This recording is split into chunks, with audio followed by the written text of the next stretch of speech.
देखिए पिछले वीडियो में हमने ये सीखा था कि किसी भी क्वांटिटी की डायमेंशंस कैसे निकालनी है। मैंने कुछ क्वांटिटी आपको दी हुई थी, है ना, उसका होमवर्क में। आज हम सीखेंगे एप्लीकेशंस ऑफ डायमेंशनल एनालिसिस, यानी कि जो डायमेंशनल वाला मेथड है उसकी क्या क्या एप्लीकेशंस हैं। Applications of dimensional analysis.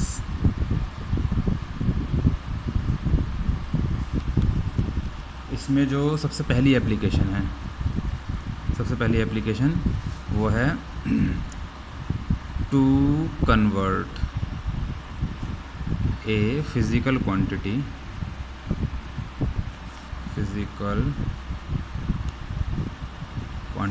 From one system of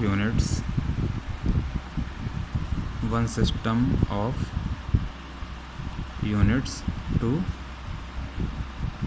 another. ठीक है, अब देखो कैसे भाई। एक ये आप बेसिक प्रिंसिपल ये है कि चाहे आप सिस्टम ऑफ यूनिट कोई सी भी चूज़ करो, लेकिन उसकी क्वांटिटी तो बराबर ही रहती है ना। क्वांटिटी तो उतनी रहेगी। जैसे अब 1 kg है, इसको आप 1000 ग्राम लिख दो चाहे, तो क्वांटिटी तो वही रही ना।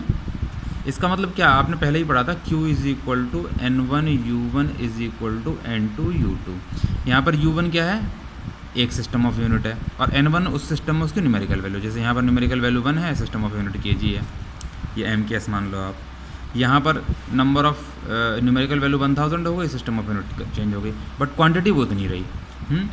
तो अब मान लो इसका जो तुम्हारा डायमेंशनल, मान लो कोई क्वांटिटी है हमारे पास Q, उसका जो डायमेंशन फार्मूला है वो है, इसका जो डायमेंशन फार्मूला है वो है m⁴ l⁴b t⁴c। तो मान लो पहले सिस्टम में मास है उसका साइज़ है m1 पहले सिस्टम में, लेंथ है उसका साइज़ है l1, और टाइम है उसका साइज़ है t1। और सेकंड सिस्टम में क्या है, यही क्वांटिटीज़, मतलब मास का जो साइज़ है वो m2 है, लेंथ का l2 है, टाइम का t2 है। तो सीधी सी बात है, ये तो हमारा हो गया पहला सिस्टम, ये हो गया हमारा दूसरा सिस्टम। तो u1 की वैल्यू कितनी होगी, u1 की वैल्यू हो जाएगी m⁴ l⁴b t⁴c। और u2 की जो वैल्यू होगी वो होगी m⁴ क्योंकि ये साइज़ है ना और डायमेंशन, तो यूनिट इतनी हो जाएगी m⁴ l⁴b t⁴c। ठीक है, अब हमारा जो फॉर्मूला है ये वाला N1 U1 = N2 U2, इसको इक्वेशन नंबर फर्स्ट मान लो। तो इक्वेशन नंबर फर्स्ट से क्या होगा, N1 और U1 यानी कि m⁴ l⁴b t⁴c = N2 m⁴ l⁴b t⁴c। ठीक है, तो N2 की वैल्यू कितनी हो जाएगी, N1 m1/m2 whole power a l1/l2 whole power b t1/t2 whole power c। इस फॉर्मूले का यूज़ करके आप किसी भी क्वांटिटी को एक सिस्टम से दूसरे सिस्टम में कन्वर्ट कर सकते हो। अब इसका एक हम एग्जांपल ले सकते हैं। जैसे हमारे पास एग्जांपल है, ये कहता है कन्वर्ट 1 न्यूटन इनटू डाइन। अब देखो यहाँ पर क्या करना है आपको, न्यूटन जो है वो फोर्स की SI यूनिट है, डाइन जो है वो फोर्स की CGS यूनिट है। तो आपको एक न्यूटन को एक न्यूटन को डाइन में कन्वर्ट करना है, यानी ये बताना है कि एक न्यूटन में कितने डाइन होते हैं। तो उसमें क्या करेंगे आप ये है न्यूटन तुम्हारा MKS और डाइन जो है वो है तुम्हारा CGS। इसका मतलब आपको क्या है, क्वांटिटी को MKS से CGS में कन्वर्ट करना है। तो सबसे पहले कौन सी क्वांटिटी है, न्यूटन किसकी यूनिट है, फोर्स की। तो सबसे पहले फोर्स का जो हमारा डायमेंशन है, आपको पता है फोर्स का डायमेंशन क्या होता है, mL/t-2। तो यहाँ पर m1 l1 लिख सकते हो। अब अगर हम इस क्वांटिटी से यहाँ से देखें डायमेंशन को, जो हमने यहाँ समझाया था, तो a की जगह 1 है, b की जगह 1 है और c की जगह -2 है। यानी a की वैल्यू हो गई 1, b की वैल्यू हो गई 1 और c की वैल्यू हो गई -2। यहाँ पर हम क्या करते हैं, एक टेबल बनाते हैं। टेबल किस तरीके से बनाते हैं, टेबल देखिए आपकी ये टेबल बनाएंगे, एक तो SI सॉरी MKS और एक बनाएंगे CGS। तो MKS में देखो आप क्या होगा, ये MKS, ये SI जो भी आप लिखना चाहते हो, और CGS। एक्चुअल में जो SI है वो MKS का ही एक्सपेंशन है। अब यहाँ देखो M1 की वैल्यू कितनी होती है यहाँ पर MKS में 1 kg, L1 की वैल्यू कितनी होती है 1 मीटर, और T1 की वैल्यू कितनी होती है 1 सेकेंड। यहाँ पर CGS में क्या होता है, M2 जो होता है वो होता है 1 ग्राम, और L2 जो होता है वो 1 सेंटीमीटर, और T2 जो होता है वो सेकंड होता है। अब देखो 1 किलोग्राम में कितने ग्राम होते हैं 1000, तो यहाँ आप लिख सकते हो 1000 ग्राम। 1 मीटर में कितने सेंटीमीटर 100 सेंटीमीटर, और 1 सेकंड को सेकंड में कन्वर्ट करने की ज़रूरत नहीं है क्योंकि यहाँ पर दोनों बराबर हैं। अब हमारा फार्मूला क्या है, हमारा फार्मूला कहता है N2 is equal to N1 M1 upon M2 power A L1 upon L2 power B T1 upon T2 power C। तो हमारे पास देखो क्या कह रहा है, 1 न्यूटन को डाइन में कन्वर्ट करना है, यानी कि N1 की वैल्यू कितनी है 1 है ना, 1 न्यूटन ना, तो N1 की वैल्यू हो गई 1।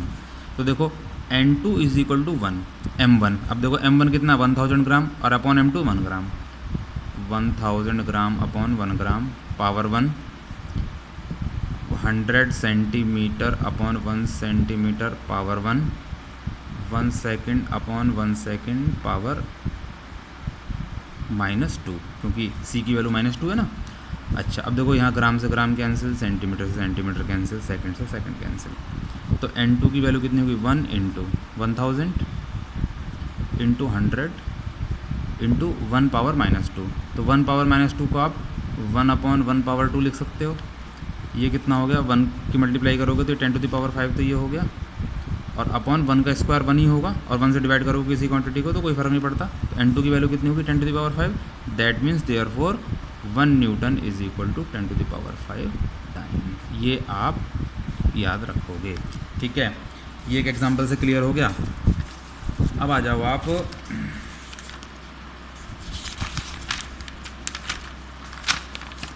इसकी सेकंड एप्लीकेशन पे। पहली यूनिट की पहली एप्लीकेशन आपको क्लियर हुई, सेकंड पे आओ। सेकंड एप्लीकेशन जानने से पहले एक हमारा प्रिंसिपल है जिसको हम बोलते हैं principle of homogeneity of dimensions. तो principle of homogeneity of dimensions क्या कहता है, देखो प्रिंसिपल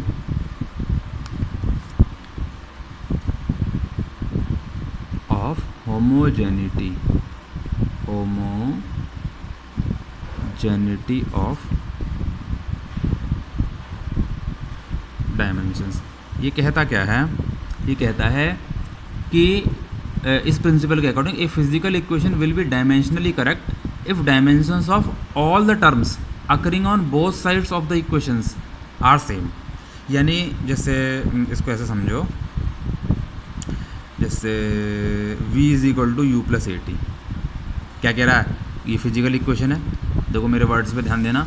कह रहा है ए फिजिकल इक्वेशन, इस इक्वेशन के बारे में कह रहा है, विल बी डायमेंशनली करेक्ट, यानी कि ये डायमेंशनली करेक्ट कब होगी, डायमेंशनल ग्राउंड पे कब करेक्ट होगी, if all the terms occurring on both sides. देखो एक LHS है एक RHS है, तो कह रहा है सारे टर्म जो दोनों ग्राउंड पर दोनों साइड पर अकर कर रहे हैं यानी हैं।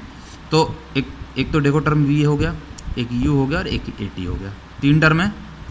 कह रहा है all the terms occurring on both sides of the equation are the same, यानी इसके कहने का मतलब ये है कि ये कोई भी इक्वेशन डायमेंशनली तब करेक्ट होगी जब किसी भी फिजिकल इक्वेशन के दोनों साइड में जितने भी टर्म हैं उन सबकी डायमेंशन सेम होगी। यानी कि dimension of V equal to dimension of U equal to dimension of AT, ये कहना चाह रहा है ये। तो यही इसका सेकेंड एप्लीकेशन है हमारा। सेकेंड एप्लीकेशन क्या कहता है, to check the dimensional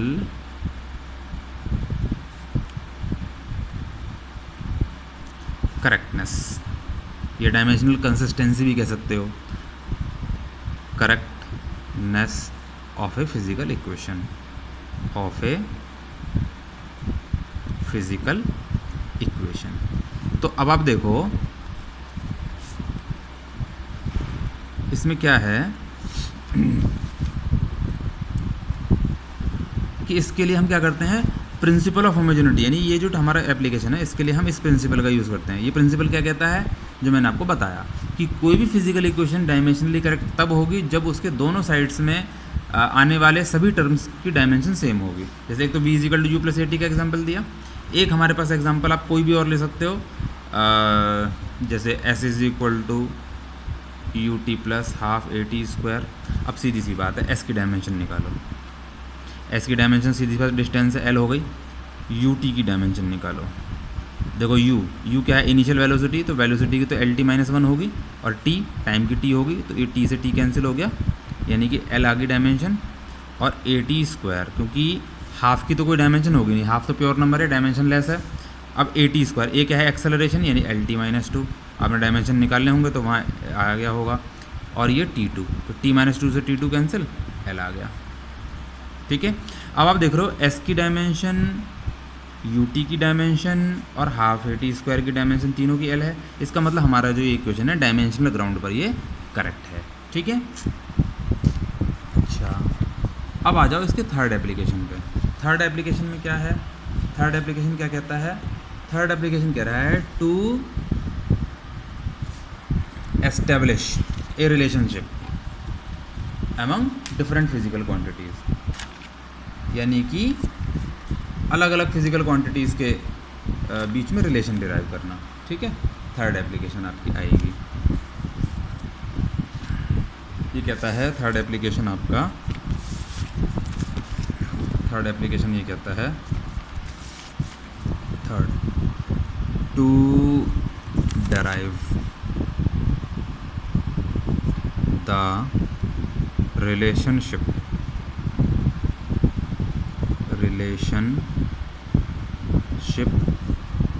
among physical quantities या different physical quantities, different physical quantities। देखो यहाँ पर भी हम प्रिंसिपल ऑफ होमोजेनिटी का यूज़ करेंगे, use of principal of homogeneity of dimensions. अब इसमें हमें क्या करना है, इसमें हमें एक एग्जाम्पल से ये इसको समझने के लिए हमें एक एग्जाम्पल का सहारा लेना पड़ेगा। अब एग्जाम्पल का सहारा सोचो, ये एक एग्जाम्पल हम ले रहे हैं और एग्जाम्पल में ये कहता है कि हमें किसी भी पार्टिकल के सेंट्रीपिटल फोर्स के लिए एक्सप्रेशन निकालना है ना। डिराइव, मैं क्वेश्चन यहाँ लिख देता हूँ, derive an expression for the centripetal force, for the centripetal force acting on a particle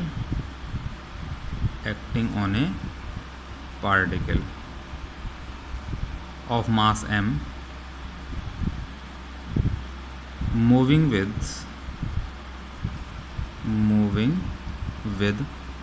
velocity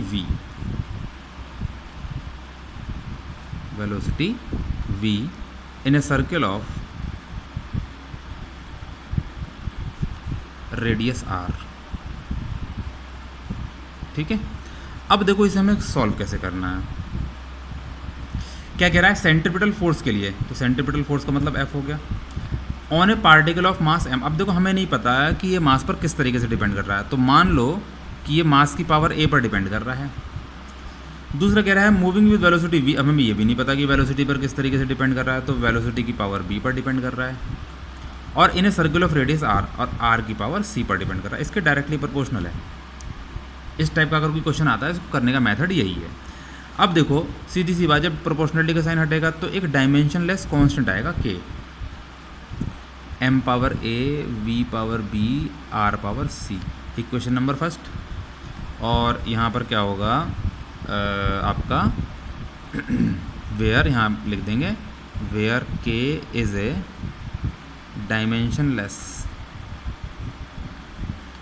dimensionless constant. ठीक है, अब आगे इसको कैसे सॉल्व करना है, अब आगे देखो आप।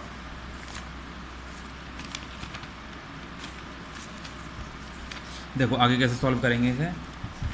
हमारे पास ये आ गया ना, हमारे पास ये आ गया, ये देखो F is equal to K M power A B power B R. अब देखो F यानी फोर्स, फोर्स की डायमेंशन क्या होती है, M L T minus two. ठीक है, ये फोर्स आ गया। हमने लिख दिया K is a dimensionless constant, तो K की तो कोई डायमेंशन नहीं है। मास, मास की डायमेंशन होती है m, और m की पावर क्या हो गई a। v वेलोसिटी, वेलोसिटी की डायमेंशन होती है एल टी माइनस वन, और इसकी पावर हो गई b। और r यानी कि लेंथ, लेंथ की पावर हो गई c।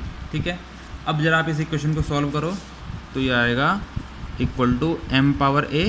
अब देखो l power b plus C, l power b plus C, और t पावर माइनस b, यहाँ पर m l t minus two. अब जब आप कंपेयर करोगे पावर्स को इक्वेशन नंबर 2 पे, comparing the powers, comparing the powers, तो क्या मिलेगा हमें, क्या मिलेगा, a की वैल्यू तो 1 हो जाएगी, b प्लस सी की वैल्यू 1 हो जाएगी, और माइनस b की वैल्यू माइनस 2 हो जाएगी। अब यहाँ देखो a की वैल्यू तो 1 हो गई, तो यहाँ a की वैल्यू हमारे पास आ गई। माइनस b की वैल्यू माइनस 2 है, माइनस से माइनस कैंसिल होगा तो b की वैल्यू 2 हो गई, ये भी फिक्स हो गया। अब यहाँ इस b की वैल्यू को यहाँ पुट करोगे तो 2 plus C is equal to 1, तो c की वैल्यू 1 माइनस 2 यानी c की वैल्यू माइनस 1, तो a की वैल्यू आ गई, b की वैल्यू आ गई, c की वैल्यू आ गई। अब हमारा जो इक्वेशन नंबर फर्स्ट था वो देखो ये रहा, ये रहा, f is equal to K M power A B power B R power C. तो रख दो, putting the values of a, b and c in equation number first, तो क्या मिलेगा, f इज इक्वल टू के m पावर a यानी m power 1, v power b यानी कि v पावर 2, और r पावर c यानी r पावर माइनस 1। तो कितना हो जाएगा, f is equal to K M V square, और r पावर माइनस 1 का मतलब अपॉन r। बट आप यहाँ लिखेंगे फ्रॉम एक्सपेरिमेंट। देखो यहाँ पर होता क्या, थोड़ा सा कॉमन सेंस हमें यूज़ करना है।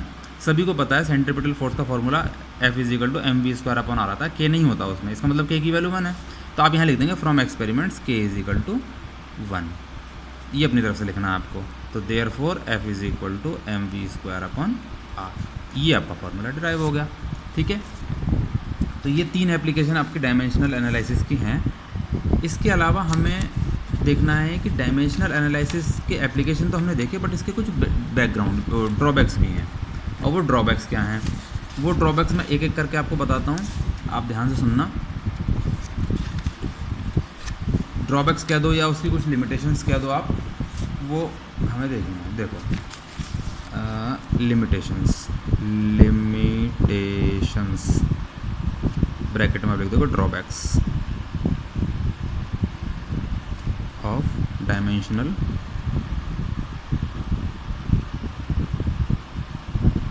analysis।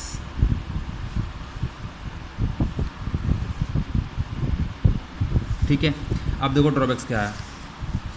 पहला कह रहा है the method does not give any information about the dimensionless constant के, यानी कि जो हमने के लगाया था उसकी वैल्यू हमने अपने आप रखी। डायमेंशनल एनालिसिस कोई वैल्यू, कोई उसके बारे में इन्फॉर्मेशन देता, यानी कि द इंफॉर्मेशन ऑफ के क्या है, dimensionless constant is not available. ये डायमेंशनल एनालिसिस नहीं देती, हमें खुद अपने तरफ से रखना पड़ता है। दूसरा कहता है जहाँ पर क्वांटिटी, अब देखो F is equal to M V square upon R, कितने क्वांटिटी पर डिपेंड कर रहा है, एम वी और आर पर। तो अगर 3 क्वांटिटी से ज़्यादा पर डिपेंड करता है कोई एक क्वांटिटी, जैसे F की वैल्यू अगर 3 से ज़्यादा क्वांटिटी पर डिपेंड करती है, तो हम इस रिलेशन को डिराइव नहीं कर सकते थे। तो इसमें लिख देंगे फेल्स व्हेन, यानी फेल्स का मतलब ये जो हमारा मेथड है ये फेल हो जाता है when a physical quantity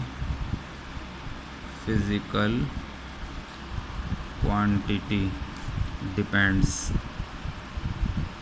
on more than 3 physical quantities, 3 physical quantities. ठीक है। तीसरा क्या कहता है ये? तीसरा कहता है it fails when physical quantities sum और डिफरेंस ऑफ टू और more quantities. Fails when a physical quantity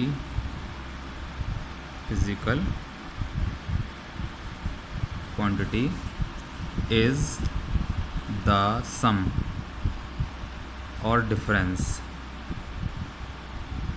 of two or more quantities,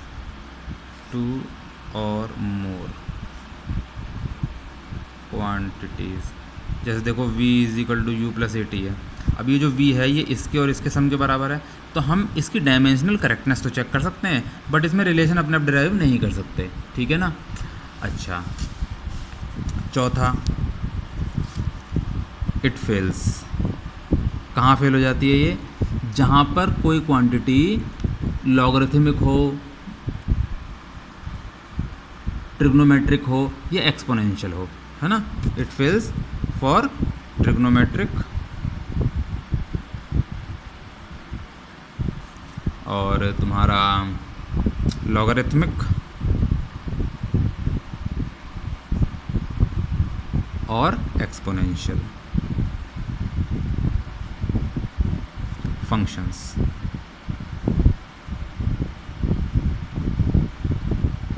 ठीक है। और इसका अगला जो ड्रॉबैक है वो ये है, कभी कभी ऐसा होता है कि जैसे अब क्वेश्चन में दिया था कि f जो है वो mv और r पर डिपेंड करता है, तो मास, वेलोसिटी और रेडियस ये क्या है? इसके फैक्टर्स हैं जिन पर फोर्स डिपेंड कर रहा है। कभी कभी फैक्टर्स को आइडेंटिफाई करना मुश्किल हो जाता है। Sometimes it is very difficult to identify the factors. ठीक है। तो ये सारे ड्रॉबैक्स हैं। कल मैं आपको इसके कुछ क्वेश्चंस भेजूंगा होमवर्क के रूप में। ठीक है।